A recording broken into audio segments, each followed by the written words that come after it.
கண்டெய்னர்லாம் திருப்பி அனுப்பி இருக்காங்க. துபாயில இருந்து வந்து கொண்டிருக்குது. இப்போதைக்கு கார்கோ அனுப்ப இல்லாத நாங்க ஸ்டோர்ல தான் ஸ்டாக் பண்ணி வைக்க போறோம். என்ன மாதிரியான அப்டேட் ஆகுங்க எங்க கஸ்டமர்களுக்கு? அனுப்பின டேங்கி எல்லாம் வந்து இப்ப ரிட்டர்ன் வந்து எங்களுக்கு இன்னைக்கு 3 டேங்கி வருது இன்னைக்கு. ஓகே. அனுப்பல அதே இப்ப அன்லோட் பண்ணி வந்து ஸ்டோர்ல. கார்கோ போட்ட மக்களே, ரியலி சாரி மக்களே. அஸ்ஸலாமு அலைக்கும் வரஹ்மத்துல்லாஹி வபரகாத்துஹு. அன்பான அனைத்து உறவுகளுக்கும் இனிய மதிய வணக்கம், மாலை வணக்கம்.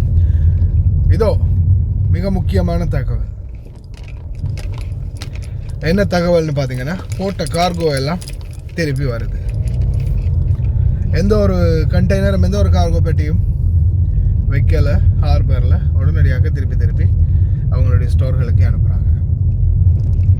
ஏன் என்ன காரணம், என்ன ஆயிட்டுருது உங்களுக்கே தெரியும். இப்போ ரீசெண்டாக நான் தொடர்ந்து இந்த ஈரான் இஸ்ரேல் பிரச்சனையை பற்றி சொல்லிக்கிட்டு இருக்கிறேன். இந்த சந்தர்ப்பத்தில் பார்த்தீங்கன்னா, குறிப்பாக ஹார்மோஸ் எனப்படும் இந்த கடல் எல்லை, ஈரானுக்கு சொந்தமான கடல் எல்லையில் வந்து அவங்க எந்த ஒரு கப்பலையும் பயணிக்கிறதுக்கு இப்போ அனுமதி பண்ணுறாங்க இல்லை.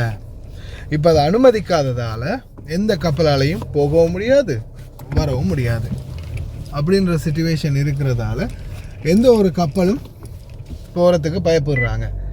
அதையும் விட முக்கியமான காரணம் என்னென்னா, எந்த ஒரு கப்பலுக்கும் இன்சூரன்ஸ் தரமாட்டோம் அப்படின்னு இன்சூரன்ஸ் கம்பெனிகளை டைரெக்டாக வந்து வார்னிங் கொடுத்துருக்குறாங்க கப்பல் கம்பெனிகளுக்கு. நீங்கள் இந்த ஹார்மஸுக்குள்ளே போய் உங்களுடைய கப்பல் ஏதாவது பண்ணிக்கிட்டீங்கன்னா நாங்கள் எக்காரணத்தை கொண்டும் உங்களுக்கு இன்சூரன்ஸ் கிளைம் பண்ண மாட்டோம்.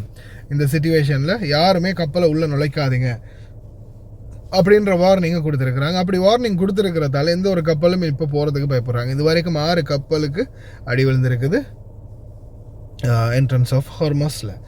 அப்படி இருக்கிறதால அவங்க வந்து உள்ளே என்டர் பண்ணுறதுக்கே பயப்படுறாங்க.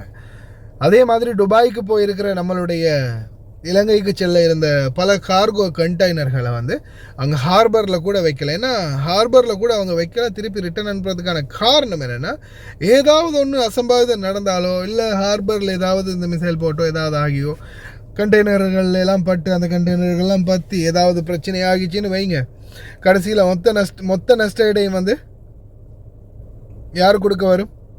துபாய் அந்த ஏர்போர்ட் இல்லை கார்கோ அத்தாரிட்டி தான் கொடுக்க வரும். யார்? சுங்கம் அடுத்தது போர்ட் அத்தாரிட்டி தான் கொடுக்க வரும். அதனால் என்ன பண்ணுறாங்க, தம்பி கப்பல் போகாது, சாமான்லாம் எடுத்துகிட்டு கிளம்பு அப்படின்ற மாதிரி நிறைய கார்கோக்களுக்கு வந்து அப்டேட் கொடுத்துருக்குறாங்க. அவங்களுடைய பெட்டிகள் வந்து ரிட்டர்ன் வாரதாக தகவல் கிடச்சிருக்குது. அதே மாதிரி எனக்கு சகோதரியும் மெசேஜ் போட்டிருந்தாங்க, ஒரு சில சகோதரிகளும். என்ன தம்பி போட்ட கார்கோலாம் வந்து இப்போ அனுப்ப முடியாதாம், ரிட்டர்ன் வருதாம் அப்படின்னு சொல்கிறாங்க. அது வந்து ஸ்டோரில் தான் நாங்கள் வைப்போம் அப்படின்னு சொல்கிறாங்க. உண்மையா அப்படின்னு? உண்மைதான். ஆனால் டென்ஷன் ஆகாதீங்க, இன்ஷா அல்லாஹ் ப்ரே பண்ணுங்கள். இன்னும் குறுகிய நாட்களில் இந்த பிரச்சனைகள் எல்லாம் வல்ல இறைவனின் நாட்டத்தோட முடிவடையணும் அப்படின்னு பிரார்த்தனை பண்ணுவோம். இது கிளியர் ஆச்சுன்னா அதுக்கப்புறமா மறுபடியும் ஷிப்மெண்ட்டை ரெடி பண்ணிடுவாங்க. போகிறது தான். ஆனால் இப்போ போடுறதுக்கு இருக்கிறவங்கன்னா கொஞ்சம் வெயிட் பண்ணி போடுங்க. ஏன்னா நீங்கள் உணவுப் பொருட்கள் போடுவீங்க, இல்லை நீங்கள் சும்மா சாதாரணமாக இல்லை தம்பி எனக்கு கெட்டு போகிற பொருள் இல்லை, 6 மாதத்துக்கு அந்த பெட்டிக்குள்ளே அப்படியே வச்சாலும் எந்த பிரச்சனையுமே எனக்கு இல்லை, டோன்ட் கேர் அப்படின்னு சொல்லக்கூடிய நிலைமையில் யாராவது இருக்கிறீங்கன்னா நீங்கள் தாராளமாக கார்கோ வர சொல்லி பெட்டி ஏற்றிக்கோங்க. அவங்க கொண்டு போய் ஸ்டோரில் வச்சுட்டு அதுக்கப்புறமா என்ன சிலருக்கு இடம் இல்லாமல் இருக்கும், இந்த மாதிரி பிரச்சனைகள் இருக்கிறதால. அப்போ நீங்கள் வந்து என்ன செய்யலாம், கார்கோ கால் பண்ணி சொல்லி அப்படி செய்யலாம். ஆனால் உணவுப் பொருட்கள் நீங்கள் ஏற்றுங்களா இருந்தால், உணவுப் பொருட்கள் அனுப்ப போகிறீங்களா இருந்தால் தயவு செய்து கொஞ்சம் வெயிட் பண்ணி அனுப்புங்க. இன்ஷா அல்லாஹ் எந்த ஒரு பிரச்சனையும் இல்லை, போடலாம். இன்னும் கொஞ்ச நாள் போகட்டும். ஆனால் இப்போ போட்டு இருக்கிறவங்களுடைய கார்கோ, அதாவது இந்த ஒரு குறைஞ்சது ஒரு 10 நாளைக்குள்ளன்னு சொல்லுவோம், மேக்ஸிமம் 10 நாளைக்குள்ளே. இந்த 10 நாளைக்குள்ளே கார்கோ போட்டு இருக்கிறவங்க, போன மாதம் 25ஆம் தேதி 26ஆம் தேதியிலிருந்து கார்கோ போட்டு இருக்கிறவங்களுடைய கார்கோ பெட்டிகள் வந்து தாமதிக்கலாம் போகிறதுக்கு. இந்த சிச்சுவேஷன் வந்து நீங்கள் பொறுமையாக இருந்து தான் ஆகணும், எதுவும் பண்ண முடியாது. இது கார்கோக்காரங்களுடைய தவறும் இல்லை, உங்களுடைய தவறும் இல்லை, எங்களுடைய தவறும் இல்லை. இது எல்லாமே அந்த குள்ளன் ட்ரம்போடைய தவறு. சரியா? அவனுடைய ஆட்டம் தான் இந்த அளவுக்கு பிரச்சனை பண்ணுது. அவனுக்கு ஒரு சாவு வருது இல்லையா? ஆண்டவா, கூட சேர்ந்து அந்த பொரிச்ச மீன் நெட்டையான ஹுக்கும் ஏதாவது வந்துருச்சுன்னா இந்த உலகம் நிம்மதியாக இருக்கும். அது வரைக்கும் இந்த கஷ்டத்தை அனுபவிச்சு தான் ஆகணும். அதனால் முடிஞ்ச வரைக்கும் இந்த தகவலை அப்டேட் பண்ணுங்கள் தெரிந்த அனைத்து நண்பர்களுக்கும். கார்கோ இப்போதைக்கு போட முடியாது. போட்ட கார்கோ 10 நாளைக்குள்ளே நீங்கள் போட்டிருந்தீங்கன்னா அந்த கார்கோ போய் சேராது. அதுதான் இப்போதே கரண்ட் நிலவரம். எனக்கு பார்ப்போம், நான் கோலண்டர் போட்டு பார்க்குறேன். அஸ்லம் பஸ் ஆன்சர் பண்ணினாருன்னா டைரெக்டாக அவரோடையே பேசுவோம்.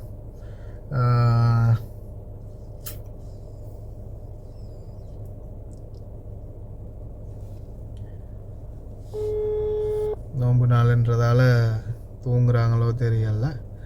ஹலோ, ஒரு பெல்லில் இங்கே பஸ்ஸா இப்படி ஆன்சர் பண்ணிங்கன்னா கஸ்டமர்லாம் கேமை கேட்பாங்க. நாங்கள் அடித்தா எத்தனை கோல் அடித்தா ஆன்சர் இல்லை, நீங்கள் அடித்த உடனே தூக்குறாங்களே ஒரு பெல்லுலேண்டு. நான் வீடியோ ரெக்கார்டிங்கில் இருக்கிறேன். இந்த எனக்கு அல்ஹம்துலில்லாஹி ரப்பில் ஆலமீன். ஆஜி, இது வந்து லயன் எக்ஸ்பிரஸ்க்காக முதலாளி அஸ்லம் பிரதரோட நான் இப்போ லைனில் இருக்கிறேன். பிரதர், இப்போ நிறைய கம்ப்ளைண்ட் எனக்கு வருது. நிறைய காகுக்கள்லேருந்து கால் பண்ணி சொன்னாங்களாம், கண்டெய்னர்லாம் திருப்பி அனுப்பியிருக்கிறாங்க, துபாயிலேருந்து வந்து கொண்டு இருக்குது. இப்போதைக்கு கால்கும் அனுப்ப இயலாது, நாங்கள் ஸ்டோரில் தான் ஸ்டாக் பண்ணி வைக்க போகிறோம்ண்டு. என்ன மாதிரியான அப்டேட் தாருங்க எங்களோட கஸ்டமர்களுக்கு? அனுப்பின டேங்கி எல்லாம் வந்து இப்போ ரிட்டர்ன் வந்து எங்களுக்கு இன்றைக்கு 3 டேங்கி வருது இன்றைக்கு. ஓகே, அனுப்பல. அது இப்போ நான் இப்போ அன்லோட் பண்ணி கொண்டு ஸ்டோரில். சரி, அதை இப்போ ஸ்டோர் பண்ணி நீங்கள் பாதுகாப்பாக வைப்பீங்க அப்படித்தானே? இன்ஷா அல்லாஹ். திரும்ப எப்ப இங்க ஸ்டார்ட் பண்றாங்களோ அதுக்கு போறது எங்களுக்கு அனுப்பலாம். ஓகே மக்களை, தெளிவாக கேட்டுக்கோங்க. இந்த அஸ்லம் பஸ் இது வந்து லயன் எக்ஸ்பிரஸ்க்காக உரிமையாளரோட நான் இப்போ டைரக்டாக தொடர்பில் இருக்கிறேன். அவர் வந்து என்ன வீடியோஸ் அனுப்புறேன் டேங்கி கொண்டு வந்து அன்லோட் பண்ணி கொண்டு ஸ்டோர்ல. ஓகே ஓகே, இல்லை பிரச்சனை இல்லை. நீங்கள் இப்போ கூட ரிட்டர்ன் பண்ணிட்டேன். நீங்கள் வீடியோ போடுங்க, வீடியோ அனுப்புங்க, வீடியோக்கள் அனுப்புங்க. நான் நீங்கள் இப்போ வீடியோ எடிட் பண்ணக்குள்ள நான் இதோட அணைச்சு கொள்கிறேன். சரி சார், நான் இப்போ போடுறேன். சரி ஓகே, சரி ஓகே, ஜஸாக்கல்லாஹ் ஹைர். ஓகே மக்கள், இதுதான் நிலைமை. இப்போ பாருங்க, இந்த சிச்சுவேஷனோட சேர்த்து தான் நாம் மூவ்மெண்ட் கொண்டு போகணும், இல்லாட்டி கொஞ்சம் சிக்கல் தான். பாப்பா, நான் வீடியோ எடுத்து வீடியோவையும் சேர்த்து போடுறேன். ஓகே, அந்த வீடியோ கிடச்சிச்சு அதையும் போடுறேன். கொஞ்சம் பொறுமையாக இருங்க. போட்டவங்க என்ன சொல்கிறது, அதுக்கு என்ன சொல்கிறது, கலபலே ஆகாதீங்க, பதட்டப்படாதீங்க, பதட்டப்படாமல் பொறுமையாக இருங்க.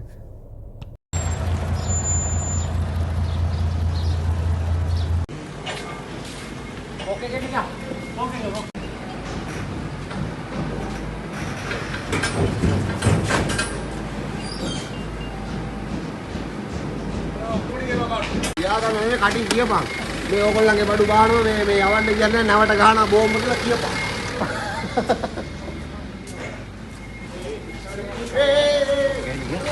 ඔක ගේන්න කියලා. එන්න මැරි